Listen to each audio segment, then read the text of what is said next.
മാത്രമല്ല ഹൈക്കോടതി പലവട്ടം പറഞ്ഞു ഈ 2019 ഏറ്റവും പ്രധാനപ്പെട്ട സ്വർണ്ണക്കൊള്ള അത് മറച്ചുപിടിക്കാൻ വേണ്ടിയിട്ട് 2025 ശ്രമം നടന്നു. 2025 ഈ പൂശലും സംശയാസ്പദമാണ്. 2025 ഇത് പൂശാൻ വേണ്ടി പുറത്തു കൊണ്ടുപോകാൻ പാടില്ല. പുറത്തു കൊണ്ടുപോയത് പ്രശാന്തിന്റെ നേതൃത്വത്തിലാണ്, വാസവന്റെ നേതൃത്വത്തിലാണ്. അപ്പൊ ഞാൻ പറഞ്ഞുകൊണ്ട് വരുന്നത്, പ്രശാന്തിനെ അറസ്റ്റ് ചെയ്യേണ്ടതാണ്, വാസവനെ അറസ്റ്റ് ചെയ്യേണ്ടതാണ്. ആരെ അറസ്റ്റ് ചെയ്യുന്നതിന് മുന്നേ? തന്ത്രിയെ അറസ്റ്റ് ചെയ്യുന്നതിന് മുന്നേ. പക്ഷേ തന്ത്രിയെ അറസ്റ്റ് ചെയ്തിരിക്കുന്നു എന്തിനു വേണ്ടിയിട്ട്? കാരണം തദ്ദേശ തെരഞ്ഞെടുപ്പിൽ നമുക്കറിയാലോ, അട്ടപടലം പൊട്ടി പാർട്ടി. കാരണം എന്ത്? ഒരുപാട് കാരണങ്ങളുണ്ട്. ഏറ്റവും വലിയ കാരണം എന്ന് പറഞ്ഞാൽ പിണറായി വിജയന്റെ ഈ ധൂർത്തും ദുർഭരണവും ഭരണവിരുദ്ധ വികാരം തന്നെ. ആ വിരുദ്ധ വികാരത്തിന്റെ കൂടെ ഏറ്റവും പ്രധാനപ്പെട്ട കാര്യം എന്ന് പറയുന്നത് ശബരിമല സ്വർണ്ണക്കൊള്ള തന്നെയാണ്. അമ്പലക്കള്ളന്മാരാണ് സഖാക്കൾ, അമ്പലക്കള്ളന്മാരാണ് CPM-കാർ. സ്വർണം കട്ടവരാരപ്പ, സഖാക്കളാണേ അയ്യപ്പ എന്ന് നാട് നീളെ കുട്ടികൾ പാടി നടക്കുകയാണ്, ഇപ്പോഴും പാടി നടക്കുകയാണ്.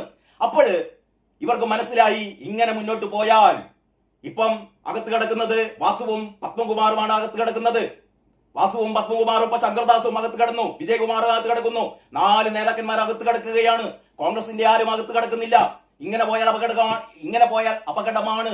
അടുത്ത ഈ തെരഞ്ഞെടുപ്പിൽ ഒരു തരത്തിലും തങ്ങൾക്ക് രക്ഷപ്പെടാൻ പറ്റില്ല.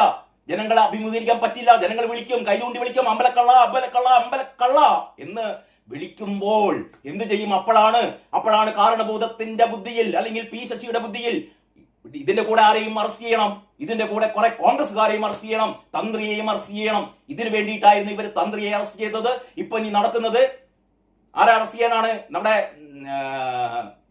ആരെയാണ്? ആന്റണി, അടൂർ പ്രകാശ് അല്ലെ? അടൂർ പ്രകാശിനെ എന്താണ് അടൂർ പ്രകാശിനെ ചോദ്യം ചെയ്യാൻ പോകുന്നു നമ്മൾ കേൾക്കാൻ തുടങ്ങിയിട്ട് 2 ആഴ്ചയായി. അതായത് അടൂർ പ്രകാശും ആന്റണിയും സോണിയാഗാന്ധിയും പോറ്റിക്കൊപ്പമുള്ള ഒരു ഫോട്ടോ കാണിച്ചിട്ട് അതെന്തോ ഭയങ്കര സംഭവമാണെന്ന് പറഞ്ഞിട്ട് ഇതാ അടൂർ പ്രകാശിനെ ചോദ്യം ചെയ്യാൻ വേണ്ടി പോകുന്നു ഇല്ലേ? നിങ്ങൾ കേൾക്കാൻ തുടങ്ങിയില്ലേ? ഒരാഴ്ചയിൽ മേലെയായി അടൂർ പ്രകാശിനെ ഇതുവരെ ചോദ്യം ചെയ്തിട്ടേ എന്ന് പറഞ്ഞാൽ എന്തിനു ചോദ്യം ചെയ്യാന്ന്?